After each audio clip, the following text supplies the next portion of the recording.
If there are no further questions or concerns, I call the first speaker of the affirmative team to begin the team's case in the debate, Bibi.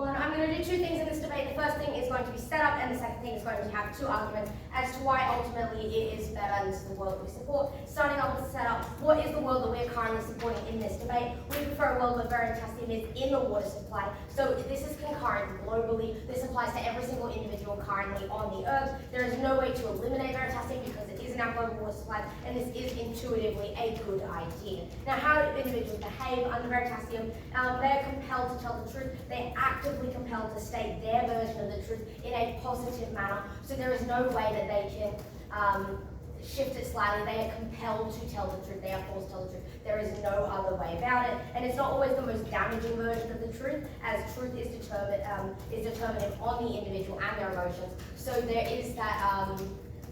There is the ability for the truth to be able to be managed depending on how damaging it is, but it is always the truth is determined up to the individual. And this also applies to everyone insofar as everyone has been alive and on this earth. This is the world that we are supporting in our debate. It has been around since every single person has been alive, and as it is in the global water supply, it applies to every single person. Now, because of this, there is an expectation that people tell the truth and expect the truth to be told to them as well. And this also applies to all aspects of life. So this is physical truth, this is truth over text, truth over phone. This applies to every single way of life in which truth can be conversed between two individuals, two parties, etc., etc. Some observations to make about this debate is that because this applies to everyone, there are no disproportionate punishments opposed to the world on their side of the house under the current status quo, in which there are disproportionate punishments that can be lent out because the truth is told for certain individuals or groups, but because there is the assumption that this has been working for all individuals for all of time, that everyone has been alive in our world, there is no disproportionate punishment. In addition, they have the burden to support that people lying is good as they please to their discretion. That is the burden on the other side of the house, and I'm going to go into as well why is that bad. Number one, on my first argument, why society is ultimately better, having Veritasium in their water supply. Now, all institutions will improve because individuals must tell the truth. So there is this increased level of accountability and transparency. So on my first point under this is why society is better. In the status quo, there is currently zero accountability for anybody who doesn't tell the truth or tell some version of the truth that lets them get away with whatever the hell they want. Number one, there is no access to the information or the truth that we currently have as general members of the public. There is no mechanism for us to be able to access the truth because the truth is not easily accessible under their side of the house in their world. But under our side of the house, we are able to access that truth and that information that we so desperately desire and crave to be able to live a much better life. Now, this is applied to institutions that are fundamentally flawed, such as political institutions and corporate institutions, which are inherently known for being corrupt and lying and being able to shift what they want to say to the public to gain more support. But if we have the Veritasium in the water supply, it ensures that they are compelled, again I say compelled to tell the truth, which means these institutions that are fundamentally flawed and no longer, so it improves these institutions, but it also improves society because they are better, because they have to tell the truth. For example, when we have people in politics, instead of lying about policies that they might enact, which we currently have under their side of the house, we can find out the truth about whether they will actually enact them or not. So as an individual, I will be better informed about the decisions that I will have to make in society. Henceforth, society can be better because a group of people can be better informed about the truth. In addition, the truth can currently be denied or oppressed under their side of the house. Under our side of the house, truth cannot be in these words, damaged in any way. The truth is told as it is told, as I said before, determinative to the individual, but it is still the truth. They are compelled to tell the truth, but under their side, it can be denied, it can be oppressed, it can be hidden. Again, why the burden is on them to prove that lying is better to some extent than the truth, but for us, the truth is ultimately better, which is why society will be better off, and which is why you should support our side of the house. Second point on this as to why the status quo currently, people act in their self-interest because you cannot gauge what their intentions are. But for example, again, if we look at at the corporate sector, who are currently very well known, they have a reputation for lying. Why they have to tell the truth? Now you cannot dispute this. The corporate sector is very well known for lying, but that is a general knowledge in society. Not all, but some corporate members are bad. Now, if under our side of the house, we are able to gauge their intention better, we are able to tell whether they are implementing environmental practices, we can tell whether people that they are hiring, whether they're doing it for the right reasons or if it's biased. We can tell whether these corporate companies are working effectively, whether they're managing their international relations well or not, because under our side of the house, we have that truth.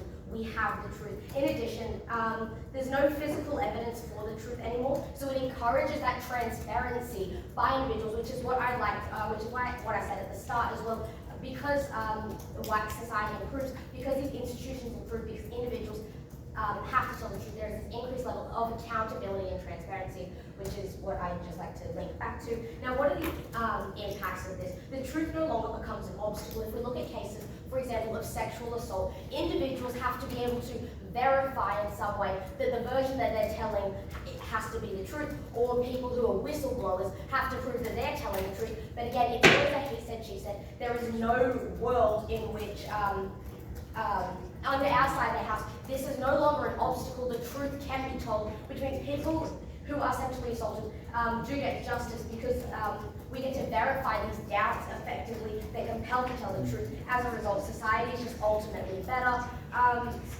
In addition to that, we get a perfect legal system, we can trust politicians more, and we have well-behaved corporations, which is what I have also mentioned earlier, which is why ultimately society is better under our side of the house. And what the opposition might want to tell them is that there is there'll be no narrative. There is no narrative hiding the truth under our under our world. You can't hide the truth because you're compelled to tell the truth, and anybody is capable of finding out the truth because this is the life we currently live in. Number two, why this is better for individuals. That is my second point. Number one, lying is stressful. Currently under the status quo, when you lie, it can really fuck up your mental health. So individuals are massively at a detriment when they have to lie, which is currently what it is like under their side of the house. So ultimately, it's bad because they have to lie, because they are stressed.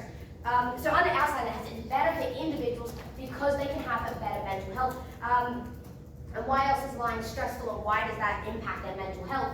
When we have bad behaviors in mental health, it can lead to very detrimental mental health actions, such as self-harm, negative talk, negative behaviors, which can also force performative ideals where you're trying to live up to an expectation or a standard to fit in. That is under their side of the house. Under our side of the house, we have the complete and honest truth, because every single person is compelled to tell the truth. You're expected to know the truth, you're expected to tell the truth, which is why it's better for an individual's mental health. In addition, you can stress less about your relationship with people because you have that verification of the truth. And people have to be honest with themselves too. They have this self-awareness. So again, they can stress less about having to lie, not only to others, to themselves. It makes under our side of the house, mental health is better. Under their side of the house, they again need to justify and prove that they have the burden that lying is somewhat better. But under our side of the house, it is better for individuals because they get better also at dealing with the truth. Under the status quo, it is unfamiliar. Hence why I am proud to affirm.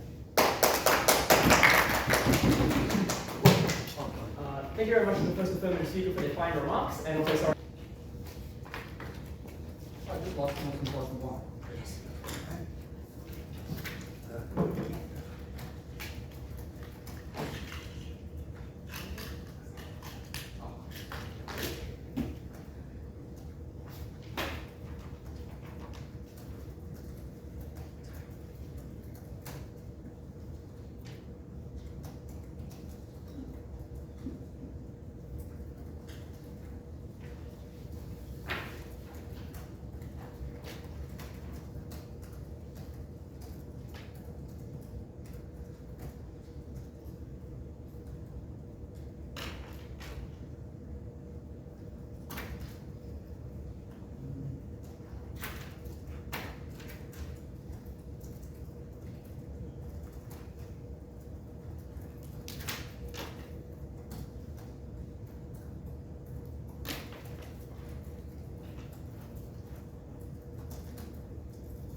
Right, Kunal, begin.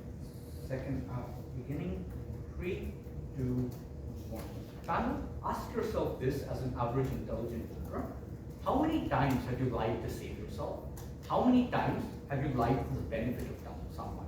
And how many times have you lied to someone just because it was convenient, just because you wanted something out of them, or just because you thought you were the game, right? We think the burden on side negative then is to prove that there is a disproportionate amount of benefit from lying than from telling the truth, right? Which means that more than 50% of lies are good and more than 50% of truth are likely to be harmful, right? That is the burden they have to defend. First, responses on their responses, right?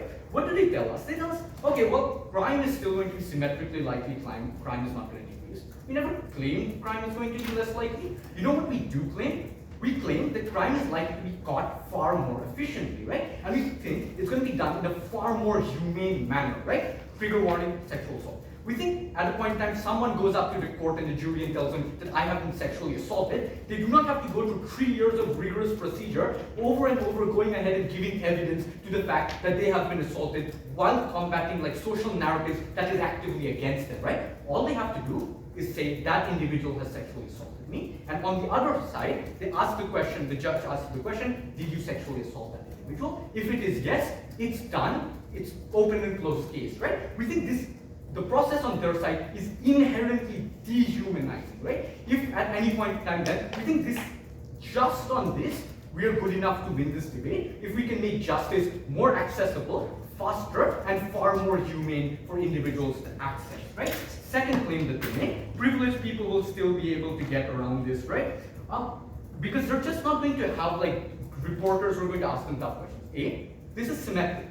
But B, note that silence speaks in a world where everybody talks only truth, right? At a point in time when you actively refuse to go ahead and engage with a question, everybody knows that you have something to hide, right? We think at that point in time, you've already won. We think then already accountability is far, far better. The response to this is, oh, well, already other like systems exist, judiciary, etc. exist. Note that these very systems themselves are the ones that need the highest degree of accountability. These very systems are the ones that we hold accountable on our side. But not to just have stuff like the police or just free and fair like elections or to have all of this is contingent upon the government being benevolent enough to create these institutions in the first place and being transparent with that information in the first place. On our side of the house, you are compelled to. But note what Payton tells you, and they never engage with this, right?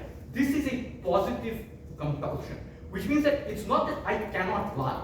It's that I have to tell the truth, which means I cannot obscure the truth. It means I can't remain silent. I have to go ahead and answer somebody. Which means that if somebody asks me a question, are we embezzling money? I can't just sit there and don't say anything. I am under a positive compulsion to tell them, fuck yeah, I took $1 billion out of your bank account, right? We think at that point in time, transparency far better off on our side. What else do we get from them? They go ahead and tell us, okay, you're just gonna have a spokesperson and feed them information.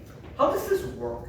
There's somebody who knows that the information that they have is a lie, and they're going to tell that lie to another person, the spokesperson, as if it were true. Like that literally makes no sense, right? Because for you to feed a certain degree of information to a spokesperson, the person who's telling them that, he has to be lying at some point, right? You don't just come up with this idea out of thin air. We think this very mechanism does not exist on their side of the house for spokesperson to be corrupt in the first place, right? We think then, just in terms of political accountability, we win this debate again, because you actually have accountability on these people. You know stuff beyond just, like you can ask them tough questions and actually get replies, right? But no, on the norm, right? Why is this normatively bad?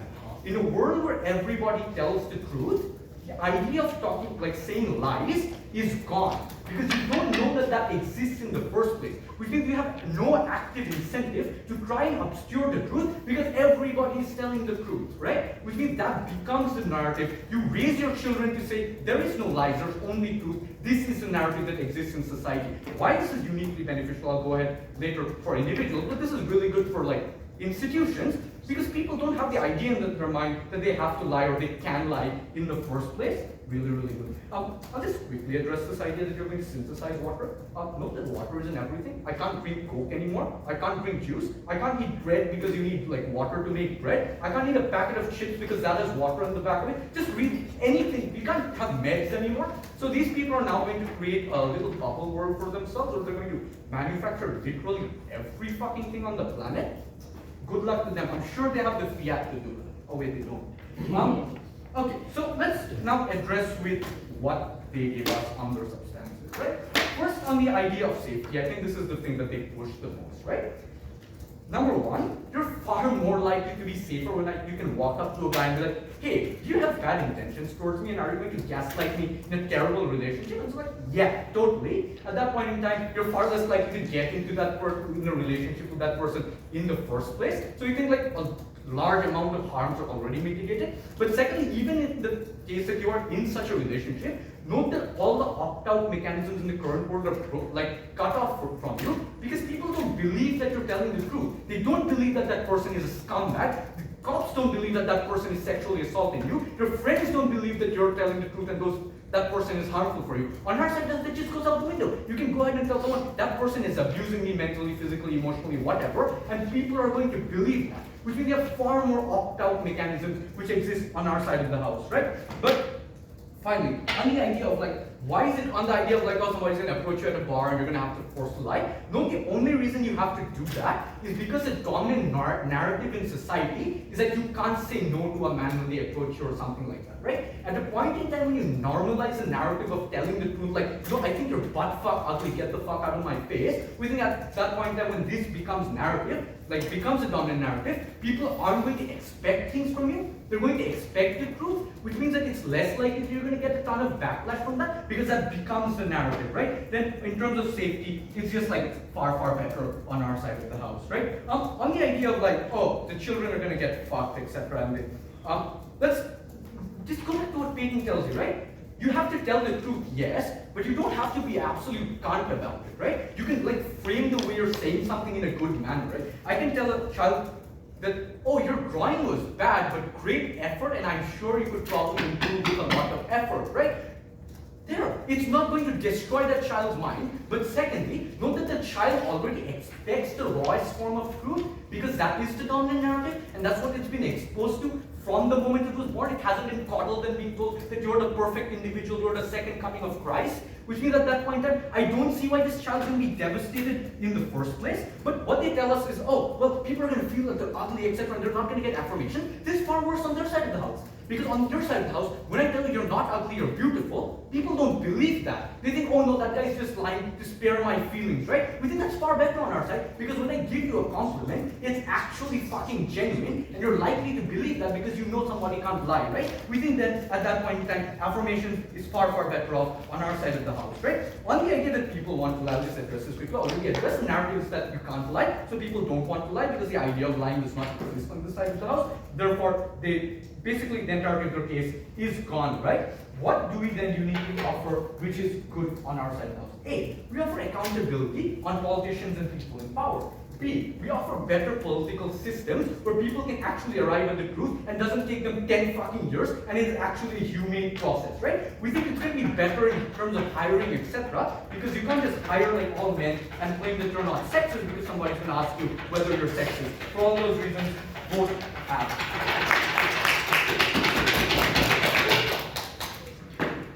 Thank you very much to the affirmative for the final remarks, and I now like to welcome up when they're ready the second speaker for the negative team to continue their team's case in this debate. Here.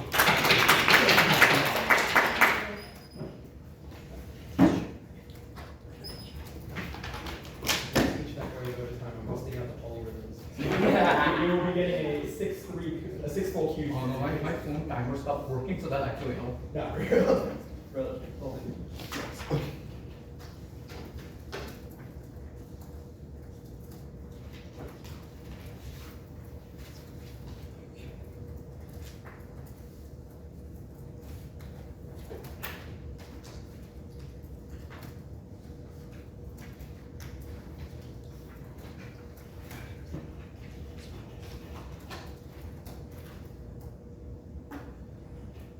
I think the first thing to cover is this idea that in a world where everyone has to tell the truth, people don't know about lying or don't have an inkling to still lie. I know that I can't live forever, yet human beings throughout the whole of history have tried to look for the fountain of youth. I know invisibility is impossible, but at different points in your life, you wish that you could be invisible. In such an instance, just because everyone tells the truth all the time doesn't mean that you don't know that lying would be beneficial in a situation, doesn't mean you wouldn't still say to yourself, damn, I wish I could lie, it would be so much better. Just because something's impossible, people still crave to do it. That's an important setup throughout my speech, but we'll get into that. Two things to talk about. Firstly on institutions, then some weighing about why you probably shouldn't think of this that highly in the debate, and next on individuals and their interactions with other people. So, they provide an opening mechanism, which is the backbone of like much of their case, which is in the status quo there's no accountability. The lying would better through accountability institutions would behave better. Four responses to this. Firstly, there's a judgment on an everyday level for lying, whether it's from your co-workers or from your boss, or just generally the idea that lies are quite bad. We think at least on a micro scale there is backlash for lying. People genuinely consider it bad. But secondly, and probably more directly to their points, is almost all of the institutions they have talked about have active mechanisms by which to combat lying. Whether it be through the court system, whether it be through ombudsmen in governments, whether it be through the fact that you vote when politicians do or don't do something, institutions have accountability built in. Thirdly, and I think really importantly, is that all of these areas are places where we really understand the value of truth. So we work towards the truth, we improve our institutions, we research into how to better get things out in court. Just because it doesn't always work and these institutions aren't always good, we still think this is pretty good mitigation, right? In the instance of environmental damage, you can go and see the bloody river. In the case of embezzlement, you can track the movement of money. In the case of electoral lies, you can see if the politicians actually do it and not vote them in next time. They aren't perfect, but they should at least be mitigatory. Fourthly, we tell you that we actually flip this. Because now people have less access to, people think that the truth is everywhere, because you grow up being told the truth. All we do as a human beings is tell the truth. So there's less whistleblowers, because you don't let as many people into these corporations, and therefore we assume these institutions are benevolent, or they're actually still doing dodgy stuff. We tell you that there are a lot of ways to get around this. And one of the main ways is by manufacturing water. They then tell you that water's in your chips and water's in your beer, so it won't work. We tell you that it is possible in today's day and age to manufacture water through the chemical reactions with hydrogen and oxygen independent of any water supply. Insofar as Bibi convincingly told you at first that there's an active incentive to do this, and as prefaced in my intro, and insofar as it's possible, those who are wealthy are likely to dedicate a substantial amount of time to generate enough water to give themselves the water, give their family the water, like water the gardens from which they eat, so on and so forth. And even if you don't believe this, you should believe that they would have enough water to do it some of the time. Maybe they spend the years from 20 to 30 drinking the serum to build up their own wealth, build up their own political status, or not the serum, drinking the nice water. And then they go back to drinking the serum at some later stage. We told you that this is quite a clear mechanism by which the most powerful people can evade this. Not only is it possible, but they have the utmost interest to ensure that it is. We then tell you that there's other ways to get around it. You can put a spokesperson in, you can just only answer strategic questions. They tell you silence speaks volumes in a world full of truth. A few responses. Firstly, you just get people to ask strategic questions, so there's no silence. Seems like you are answering the questions. Secondly, I think that there's likely always to be an acceptance of silence amongst politicians, corporations, the military, so on and so forth. Because they can always just tell the truth that for the effective nature of our job, sometimes there will have to be silence. That's the price you pay for an institution. Secondly, spokespeople. They kind of get this mechanistic thing of, oh, spokespeople won't work because you're lying to them. You're not lying to them. You're giving them, data. This is our corporation. This is the line. This is what you're going to say. They get paid a lot of money to not look into it any further. They act as a spokesperson for the corporation. They're not privy to any of the information of the institution, only the information they're given through reports. And thirdly, my manufactured water. I still think that stands. I think that's quite a good point. Okay, let's do some weighing quickly, because this team hinges a lot of their benefits on institution.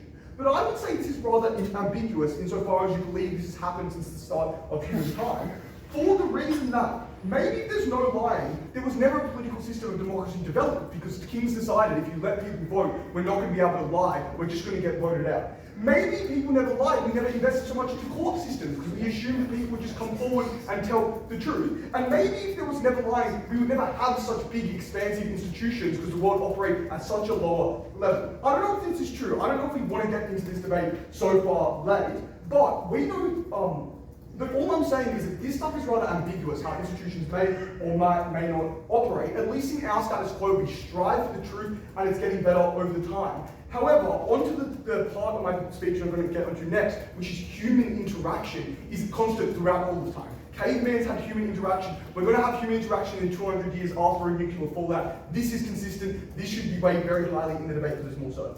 Firstly, a quick point of extension on what my first was saying. You get more genuine friendships in the instance that you can lie. For the reasons that friendships are built on exclusive access to the truth, right? You form a friendship because you say, you're the one that I'm going to tell the truth to. Everyone else, they get like smoke and mirrors. You and me, we tell the truth to each other. Secondly, we think that friendship is one of the most foundational sources of human satisfaction. For the reason that you don't need money, you don't need a car, all you need is to sit in a room with someone and build this thing which fulfills people for their whole lives. People live and die for their close friendships, relationships. Thirdly, we think hiding feelings is important for the development of relationships, whether friendships or romantic, for the reason that you don't develop emotional attachment with people at the same time. Obfuscating that attachment is often important for the other person to build it as well, and therefore form good genuine relationships. We think that the opposition's world looks like a world where people have far less close, intimate relationships because the foundation on which they're built doesn't exist. If everyone just tells the truth to everyone, why have someone you spend like long nights telling the truth to when no one else gets you?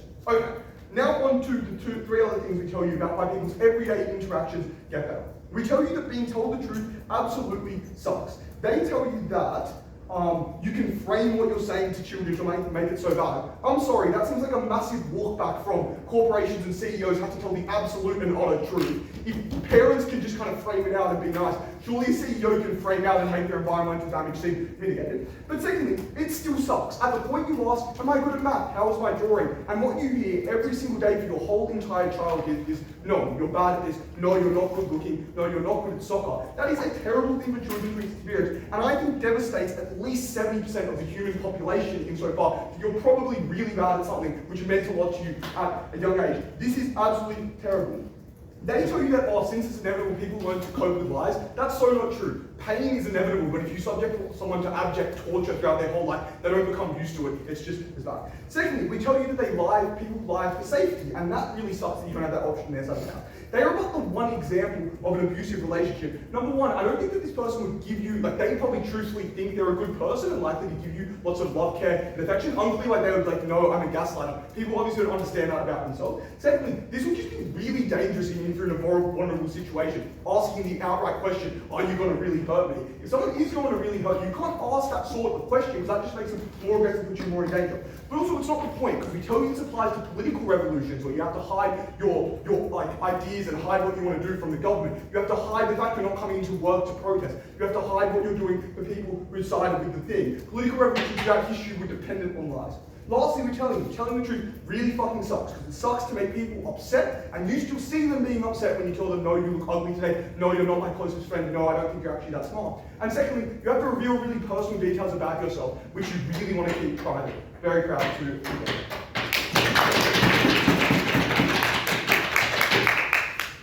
Thank you very much to the second negative speaker for their final remarks, and when they're ready, I'd like to welcome up the third affirmative speaker to conclude their team's case in this debate, Bibi.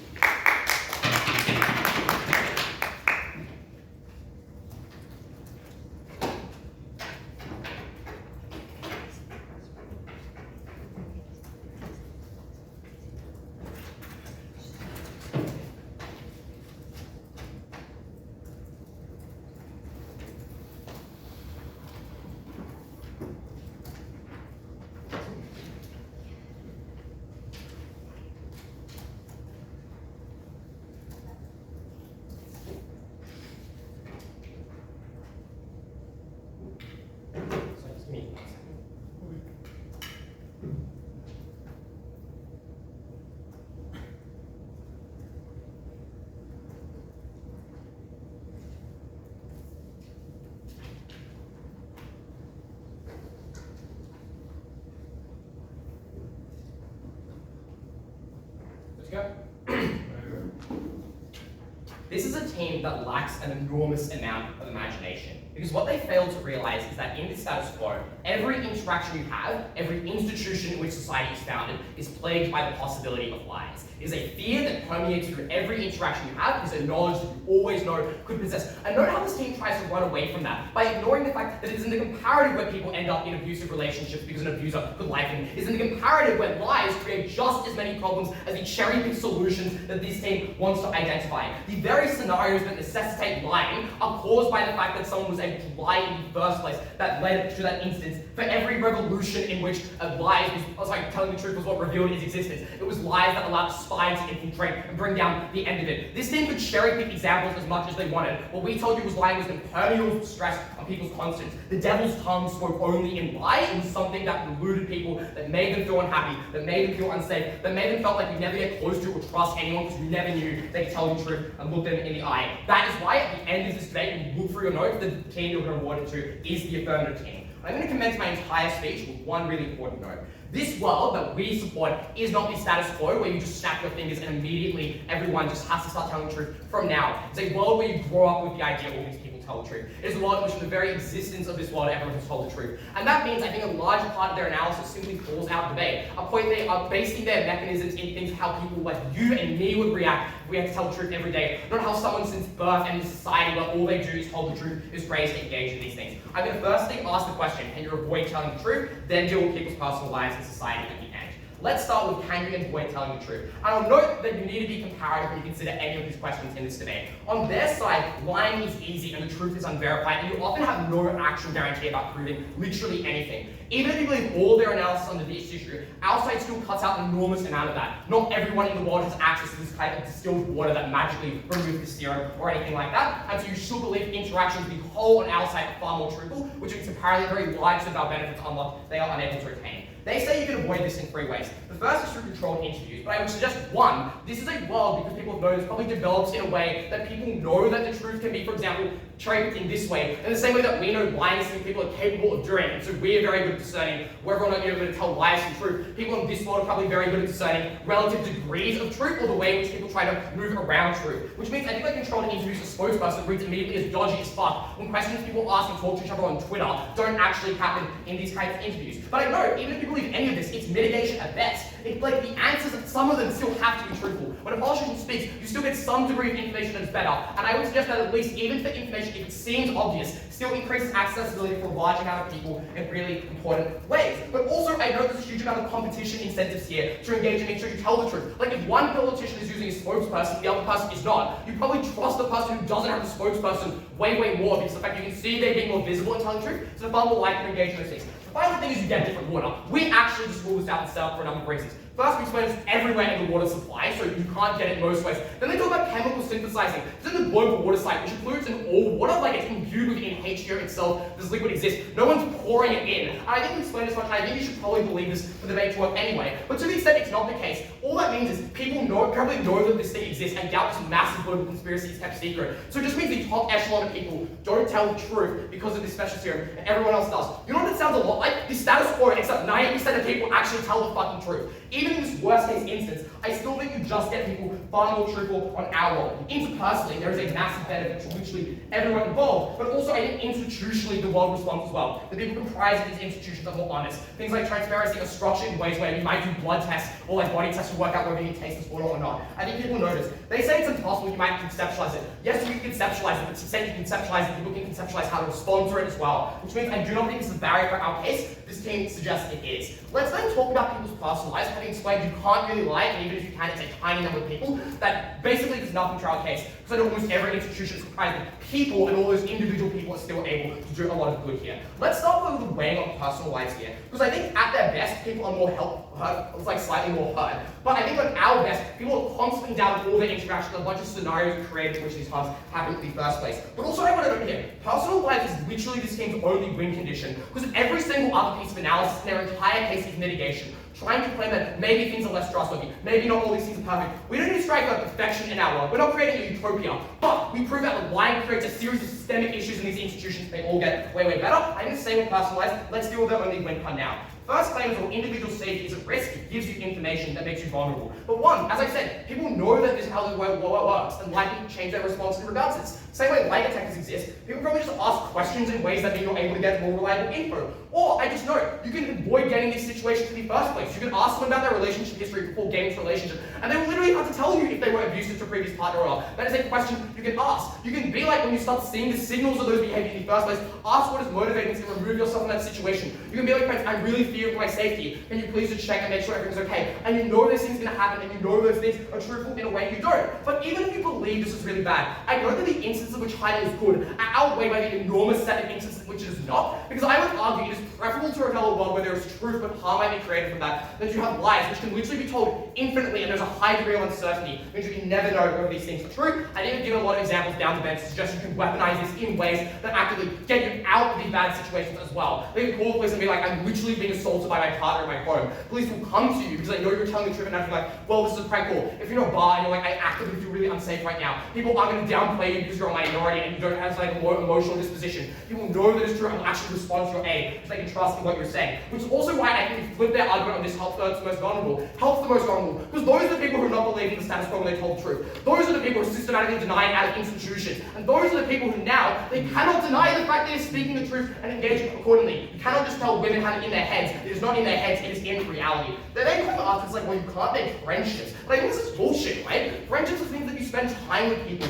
I think you still choose who you spend time with in this world. It is not just an exercise in telling the truth. Like, yes, I have to trust my friends, but my friendships are also all played by study. I never know if they're telling the truth. I never know when I'm being intimate with someone if they say that I'm hot, or if they say that, like if they say something like I actually like you as a person, or I'm not being annoying to them. I don't know if those things are true, and there's plenty of uncertainty. I have no trust in that friendship. I know trust isn't necessarily something guaranteed. Lots of people are insecure. Most people are. That's entirely from our side. You get 100% certainty. And if that happens to be hurtful, as they want to claim, I would note that's actually fine, because you don't just avoid a huge amount of future harm. You don't continue doing things when someone is lying or to preserve how you feel, because you opt out of those situations in the first instance. But also, people know the truth, so expect the truth. People are far more likely to be better at dealing with the truth when from their kid, they know they can always expect to be guaranteed the truth. And it really makes people way more honest with themselves as well. As we told first, it's just literally no response, which means people also process these things in healthier ways, like we seek out help far more in ways that I all think are really, really good. The last thing I want to note here, right, is this seems like no one exclusively gets negative things. Like, this is like, oh, children be abused at everything because they suck at everything.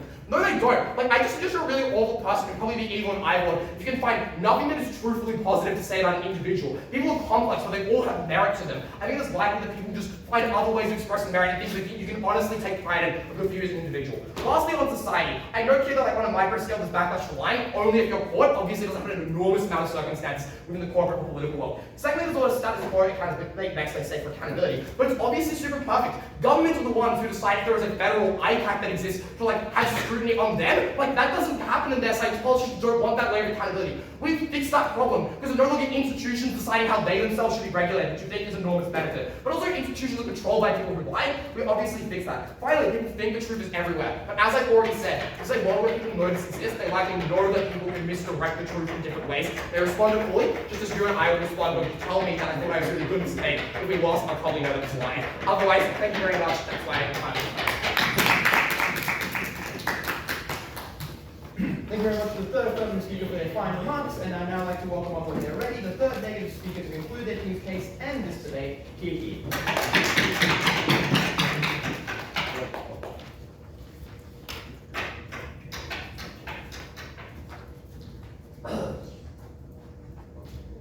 Oh, is this too far away? Is this too close? No, that's where they were.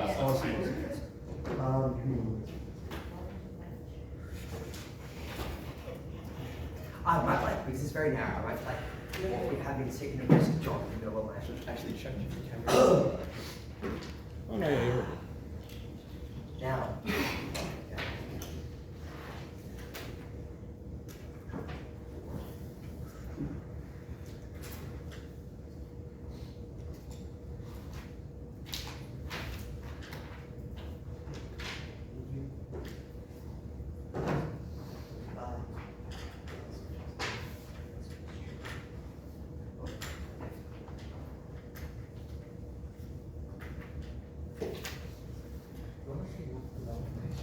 No, I'm not going to occupy 2 benches now. I really love this stuff. Okay, some speeches you just have to kill a whole tree. So. Yeah, I know, right? It's terrible. When you do this carbon footprint test, they should ask, do you do the dating? Okay. Okay. Okay.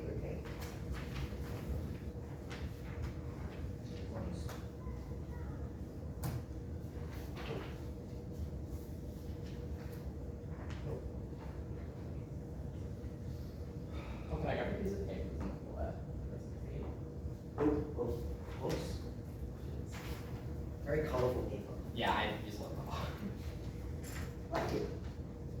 Okay, awesome.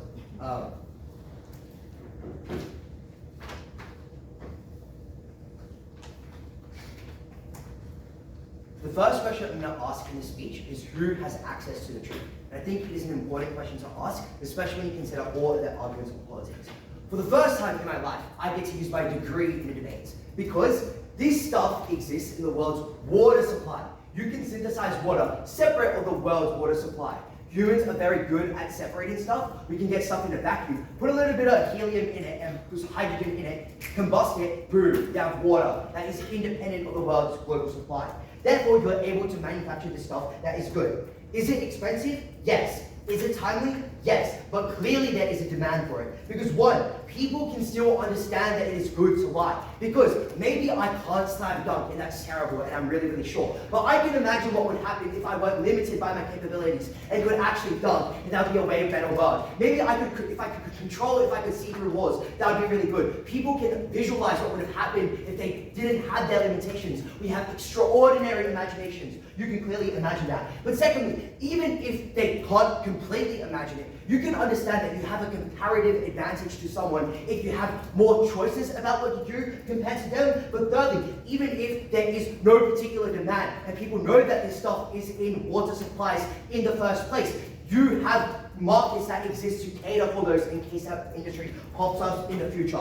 That deletes a lot of their benefits. But look, even if you believe none of that, I'm going to take this argument at prima facie, discard it and prove why there are other ways in which you can still have better access to the truth. The first way of evading the truth is getting the unaware to tell it for you. Because firstly, you can not tell them the entirety of the truth, or you can obfuscate different parts of the truth, or you can refuse to tell them different parts of the truth if you're affected by that serum in the first place. Secondly, if they begin to ask questions, you throw them out and get the next person in. But thirdly, they're not lying. Like, if you're doing a job and you're not lying if you're asking what is the facts, and you think about maybe you're not lying if you're asking about the facts and hopefully absorbing it in. And thirdly, there's presumably some people that are sufficiently dumb, there's a big spectrum of IQs. You can get them to tell the truth for you. People that aren't that questioning. Their only response to this is you have to be lying at some point. I don't think you do, because you can have so many layers of people that a little bit less of the truth carves through each layer. It is why there exist financial derivatives so obscure that no one understands what they are. It's because they get lost along the process. But the second thing is that the systems through which you can hold governments and companies accountable change in their world. Because firstly, this is where we flip it. They become incredibly more risk averse because you cannot tolerate having a whistleblower in the first place. But secondly, it's just that they change the structures through which you can hold people accountable in those particular situations. Next, they say you have no demand. I think there is reasons why you have demand for the truth. Now, they try to burden push by saying the burden on us is to prove that lying is better than telling the truth in the majority of cases. No, it is the other way around, because people in our world can choose what they want to do. We have to prove that it is sufficient to lie in some situations. It is better in some situations. Those situations we can choose what we want to do. They don't have choice, so the burden flips. They need to prove that the truth is better in more than 50% of the case, because we structurally have choice. Now moving on to the second push, which is identifying the main way that they unlock the well of benefits in their debate. And I'm going to point this out as the third point here. They say that norms change so people can act in better ways. For instance, powerful people tell the truth in the first place, so they are benevolent. Women can say no, and they can be truthful because people understand their limitations. Now, let's beat this way in which they try to unlock their well of benefits. Because maybe you have the incapacity to do something, but there exist other competing incentives and truths about your life that make sure that you can't do that. I'm going to point to a couple of them. First of all, resources are factually scarce. The world is harsh. People over time, there are some people that accumulate more capitals than others. They want to keep that capital, and it is not truthful. It is not lying. I think I would posit it is truthful for you to acknowledge, I like luxury. I want to keep luxury. I like driving a Mercedes-Benz. Those are reasons why you accumulate capital over time, want to keep those capitals, so there exist incentives for you to build structures that lock people out of these places in the first place. But second of all, on the patriarchy, I'd say from the very start, men, from the past, the reason why the patriarchy exists because men exercise more power over women from the very first. That translated and trickled down over the years via norms. They still had that power imperative because of those 14 reasons. But thirdly, okay, Also, this world happens onwards from the time where, like, this drug entered the water supply in the first place. And I would say is all the drugs that are naturally, all the chemicals that are naturally occur, and they happen in the first place. So presumably there is a time where someone dumps all these chemicals into these places in the first place. And then from that point on is when you get this thing that infects the world's water supply. Even if you believe none of that doesn't matter. Next, on broader institutional change, what do they tell you? Firstly, they tell you now you have a broader legal system. Firstly, I would say that the harm happens in the first place. There are reasons for why harms happen. Things like necessity, things like passion in the instance, or things like you really as a person, maybe you don't have a full perspective of the issue, but as an abusive person, you understand, I love this person makes me feel special.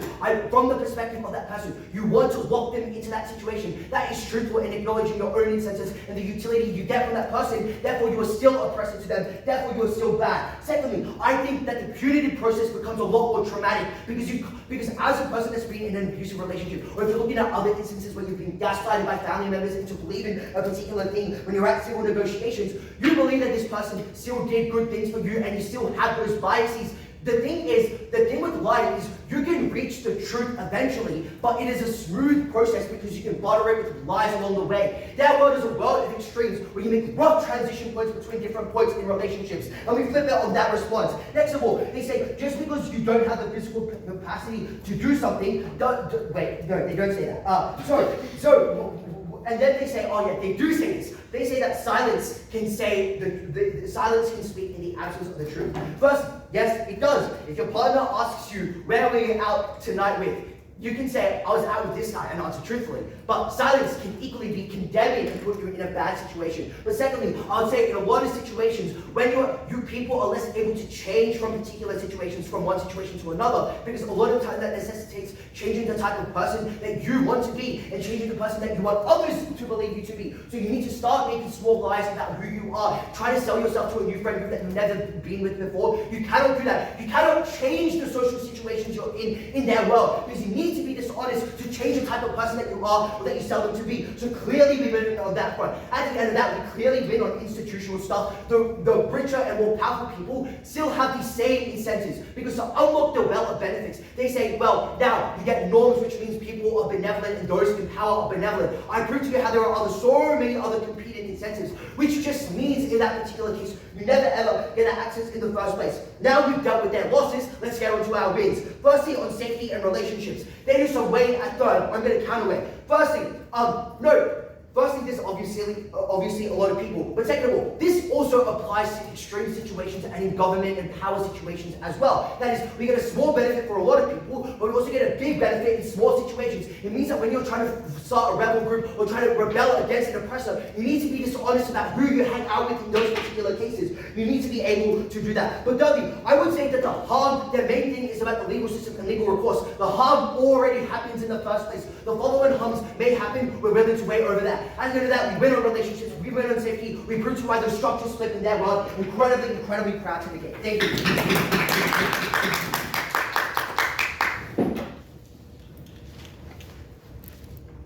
And